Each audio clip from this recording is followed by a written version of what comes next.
Hello dear students. ये एक question मैं आपके साथ डिस्कस करने जा रहा हूँ। ये किर्चॉफ्स लॉ बेस्ड क्वेश्चन है। ये सीबीएसई 2025 बोर्ड एग्जाम में आया था। तो इसमें आपको बस अप्लाई करना होता है किर्चॉफ्स लॉ। चलिए एक बार क्वेश्चन को पढ़ते हैं। कह रहा है applying Kirchhoff's laws find current in different branches of the given circuit. यहाँ पे एक गिवन सर्किट दिया, आप देख पा रहे हैं 5 वोल्ट की एक बैटरी लगी है, इसके साथ एक रजिस्टर 2 ओम का है, इधर 10 वोल्ट है, ये 1 ओम का रजिस्टर लगा है, इधर 2 ओम का है। तो इसमें 3 ब्रांचेज है, ब्रांच 1, ब्रांच 2 एंड ब्रांच 3। तीनों ब्रांचेज में किर्चॉफ्स लॉ को अप्लाई करके आपको करंट फाइंड करना है। ध्यान दीजिएगा, इसका सेकंड पार्ट भी था क्वेश्चन का, ऑल्सो स्टेट किर्चॉफ्स लॉ। तो किर्चॉफ्स लॉ क्या है ये हमने लास्ट वीडियो में अच्छी तरह से देख लिया था। Kirchhoff's current law, KCL and Kirchhoff's voltage law, KVL, we have already studied it.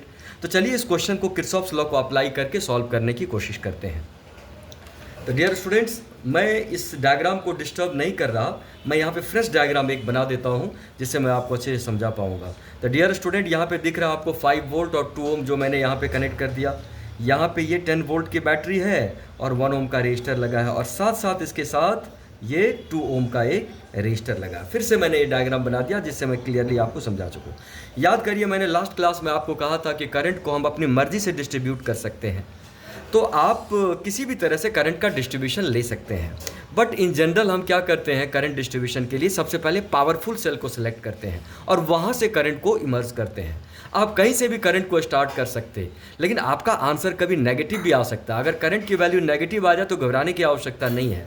Negative मत का मतलब होता है कि जो डायरेक्शन आपने वहाँ पे शो किया, actual direction is opposite to the direction shown, तो उससे घबराने की आवश्यकता नहीं है। जब डिस्ट्रीब्यूशन नहीं दिया होता है तो हम अपने अकॉर्डिंग करंट को डिस्ट्रीब्यूट करते हैं। तो चलिए डियर स्टूडेंट्स, कहा यहाँ पे ये पावरफुल सेल है, तो इससे हमने करंट को यहाँ से एमिट किया। Suppose this cell 10 volt gives current I, और ये करंट यहाँ पे आने के बाद दिस इज अ जंक्शन, आप इसको मार्क कर लीजिए, A B C D E F. So F is a junction. यहाँ पे करंट आई आ रही है, 2 पार्ट में डिवाइड करेगी। तो हमने कह दिया भाई इधर कितनी करंट चली गई, I1, तो इधर कितनी करंट जाएगी, I माइनस I1। यहाँ पे कौन सा लॉ आपने लगाया, किर्चॉफ्स जंक्शन रूल। ओके, तो यहाँ से करंट गई I माइनस I1, ये पूरी करंट इधर से आई और यहाँ पे गौर करेंगे इधर से आ रही है I माइनस I1 और इधर से क्या करंट जा रही है इसमें, I1। ये I1 फिर से ये जंक्शन है, यहाँ पे I1 इनकमिंग है और I माइनस I1 भी इनकमिंग है, दोनों मिले I1 कैंसिल होके और फिर से सर्किट में मतलब सेल 10 वोल्ट में I करंट चली गई। तो ये हमारा करंट का डिस्ट्रीब्यूशन क्या हो गया, कंप्लीट हो गया। अब आप देख रहे हैं कि पूरे सर्किट में जो करंट है उसमें 2 अननोन है, एक I है और एक क्या है, I1 है। और जब 2 अननोन होते हैं तो इसको सॉल्व करने के लिए हमें इक्वेशंस भी क्या चाहिए, 2 चाहिए। तो इसके लिए आप क्या अप्लाई करेंगे, किर्चॉफ्स वोल्टेज लॉ। तो चलिए अप्लाई करते हैं Kirchhoff's voltage law. Kirchhoff's dear student voltage law. इसके लिए क्या करना पड़ता है, हमको क्लोज पाथ लेना होता है। तो हमने ये पहला क्लोज पाथ ले लिया, ए बी सी एफ ए। देखिए जरा, ए बी सी एफ ए, और आप क्लॉकवाइज भी घूम सकते हैं और एंटी क्लॉकवाइज भी घूम सकते हैं। तो चलिए हम इस तरह से क्लॉकवाइज हम घूम रहे हैं, ए से घूम के ए तक ही आना। तो चलिए लगा दें यहाँ पे। मैंने कहा था पोटेंशियल डिफरेंस कहाँ पे हमको प्राप्त होता है, एक सेल में और एक रेजिस्टेंस में। तो जब आप यहाँ से मूव करेंगे तो पहले आप सेल को क्रॉस करने वाले हैं। कितने वोल्ट की ईएमएफ है, 5 वोल्ट की। तो डियर स्टूडेंट क्या होगा यहाँ पे, +5, क्योंकि नेगेटिव से पॉजिटिव आप जा रहे हैं। फिर आप करंट के डायरेक्शन में जाते हैं तो क्या होता है, -IR। तो क्या बन जाएगा डियर स्टूडेंट, -2I1। देखिए ज़रा, फिर आप इधर करंट के डायरेक्शन में ही जा रहे हैं तो IR लगाएंगे तो -I/1 हो जाएगा। फिर नेगेटिव प्लेट से पॉजिटिव प्लेट क्या बन जाएगा, 10, और ये फिर क्या बन गया, वैल्यू 0। मतलब यहाँ से घूम के हम यहाँ तक आ गए। इसमें तो कोई रेजिस्टर है ही नहीं, इसलिए कोई पोटेंशियल डिफरेंस नहीं है। आप F तक पहुँच गए, मतलब A तक आप पहुँच गए। तो ये इसको थोड़ा सिंप्लीफाई कर लेते हैं डियर स्टूडेंट। सिंप्लीफाई करने से क्या बनेगा, ये कितनी वैल्यू होगी बताइए। अगर इसको सिंप्लीफाई कर देंगे ये होगा 2I1 + I is equal to क्या, 15। माय डियर स्टूडेंट्स, ये बन गया इक्वेशन 1। साफ साफ समझ रहे हैं। चलिए एक दूसरा लूप ले लेते हैं, ये वाला लूप लेते हैं, F C D E F, F C D E F. Sorry, यहाँ पे ये मेंशन कर दूँ, ये वाला क्या था, A B C F A. Dear student, A B C F A पहला वाला था। अब हमारा क्या बन गया, किस में अप्लाई कर रहे हैं, F C D E F. My dear students FCDF में चलिए लगाइए।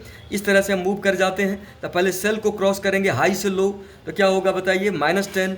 फिर करंट के अपोजिट जा रहे हैं रजिस्टर में, तो क्या होगा IR, दैट इज़ क्या होगा +I × 1, ये 1 ओम है। और इस तरह से फिर आप करंट के अपोजिट जा रहे हैं, तो क्या होगा 2 × I - I1।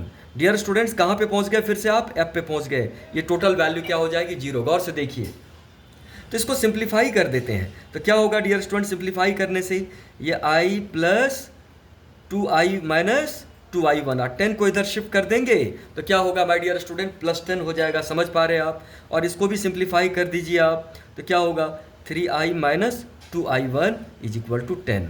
ये बन गया इक्वेशन सेकेंड। अब 2 अननोन है और हमारे पास 2 इक्वेशन मिल गया। जब 2 अननोन 2 इक्वेशन है डियर स्टूडेंट, तब तो सॉल्व हो जाना है ये। अब साफ साफ देख रहे हैं कि अगर इक्वेशन 1 और 2 को हम ऐड कर दें तो 2I1 और ये 2I1 कैंसिल हो जाता है। तो कुछ ज़्यादा करने की आवश्यकता नहीं। चलिए, फ्रॉम फर्स्ट प्लस सेकेंड, जैसे भी आप सब्स्टिट्यूशन मेथड या अलग अलग मेथड होते हैं इक्वेशन को सॉल्व करने का, कुछ भी अप्लाई कर सकते हैं। बट यहाँ पे दिख रहा कि ये 2 वैल्यूज़ कैंसिल हो रहे हैं, तो हम कैंसिल कर देते हैं। तो डियर स्टूडेंट जब ऐड करेंगे तो देख रहे 2I1 और ये 2I1 कट गया, तो क्या रहा इधर 3I + I = 15 + 10। तो क्या आ गया ये 4I = 25। और डियर स्टूडेंट्स I कितना मिल गया 25/4, मतलब क्या 6.25 एम्पियर। ये I की वैल्यू हमको यहाँ से प्राप्त हो गया। जब I की वैल्यू आप या तो इक्वेशन 1 में डाल दीजिए, इक्वेशन 2 में डाल दीजिए, तो I1 भी आ जाएगा। चलिए फर्स्ट से देखते हैं। From first dear students, first से 2I1 कितना हो जाएगा 15 - I, यहाँ से 2I1 15 - I, यहाँ पे वैल्यू पुट कर दीजिए। 15 में माइनस कर देंगे 6.25 एम्पियर, जो वैल्यू जब भी आपने निकाला तो कितना बनेगा बताइए, 15 में से 6 कितना 9, दैट इज 8.75 एम्पियर। तो माय डियर स्टूडेंट्स I1 कितना होगा 8.75 अपॉन क्या 2, तो कितना बन जाएगा बताइए, ये हो जाएगा 4.375 एम्पियर। आपको I1 भी मिल गया, साथ साथ I तो मिल ही गया था पहले। तो डियर स्टूडेंट I1 हमको मिल गया और हमको इन तीनों ब्रांचेज में करंट चाहिए। तो फटाक से हम देख रहे हैं करंट ब्रांच AB में क्या था, I1 था, ये तो मिल ही गया। तो लिख देंगे dear student current in branch AB = 4.375 ampere, जो किसके बराबर है I1 के बराबर है। फिर हमको करंट किस में चाहिए, ब्रांच FC में चाहिए। FC में करंट क्या थी I, तो माय डियर स्टूडेंट्स यहाँ पे मेंशन कर दीजिए करंट इन ब्रांच FC जो कि I है, और I हमने निकाला था 6.25 एम्पियर। अब हमको करंट चाहिए लास्ट ब्रांच ED में, और ED में डियर स्टूडेंट करंट क्या थी I - I1, तो क्या हो जाएगा करंट इन ब्रांच, सॉरी ये FC था, current in branch ED। Dear student ED branch में करंट कितनी है I - I1, तो माइनस कर दीजिए आप 6.25 माइनस 4.375। जब आप इसको माइनस करेंगे डियर स्टूडेंट्स, ये बन जाएगा 1.875 एम्पियर। ये आंसर हो गया। तो ध्यान से देखिए आप, और मुझे लगता है आपको समझ में आ गया। इस बिहाफ पे मैं आज बहुत सारे क्वेश्चंस डालने वाला हूं जो बहुत ज़्यादा इंपॉर्टेंट होगा, और आप 100% एग्जाम में सॉल्व कर पाएंगे क्वेश्चन। तो मैं कुछ क्वेश्चंस अपलोड करूंगा आपको, जिससे आप घर पे प्रैक्टिस कर सकें। और चलिए, तो ये हम यहीं पे एंड करते हैं इस वीडियो को, और इसको आप रिवाइज करिएगा।